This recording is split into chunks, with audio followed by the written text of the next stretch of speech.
এটা রাত না ভোর আমি ঠিক এক্স্যাক্টলি বলতে পারবো না। ভাই রাত 12:30 থেকে ভোর 5টা অবধি আমাদের কোনো কারেন্ট ছিল না এই গরমে। আর এদের অবস্থা দেখো, তাও ছাদে হাওয়া ছিল বলে বেঁচে গেছিলাম। আর এই যে 4:30 পৌনে 5টায় সিএসসি কাকুরে এসেছিলো লাইন ঠিক করতে। যথাযথ পরের দিন অফিসেও যেতে পারিনি, অনেক লেট হয়ে গেছিলো ঘুম থেকে উঠতে। তো চটজলদি ব্রাশ করে তাড়াতাড়ি চা খেয়ে নিলাম এবং রান্না বসিয়ে দিলাম, কারণ খেতে তো হবেই। রান্না বসিয়ে ঘর মুছে ঘর ঝাড় দিয়ে ঘরটা সমস্ত পরিষ্কার করে নিলাম। ক্যান্ডিকে যদিও বা আগে খাইয়ে নিয়েছিলাম, কারণ ক্যান্ডি আর ফুটবল একটু আগে খুব মারামারি করছিল খাওয়ার নিয়ে। আর এই দেখো আমার জন্য একটা সারপ্রাইজ।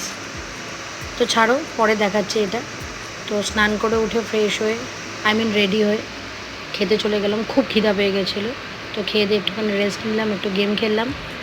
তো ঘুম থেকে উঠে একটুখানি চাও খেয়ে নিলাম। আর এই যে সব থেকে ইরিটেটিং কাজ আমার লাইফে ওয়ার্ড্রপ গোছানো। তো গুছিয়ে রাত্রিবেলার জন্য একটু চিকেন রান্না করে সমস্ত কাজ শেষ। তো একটু গান শুনছিলাম। এখানেই আজকে ব্লগটা শেষ করলাম। আর ওই যে আমার চ্যানেল যদি ভালো লেগে থাকে অবশ্যই কিন্তু সাবস্ক্রাইব করো। আজকের জন্য টাটা।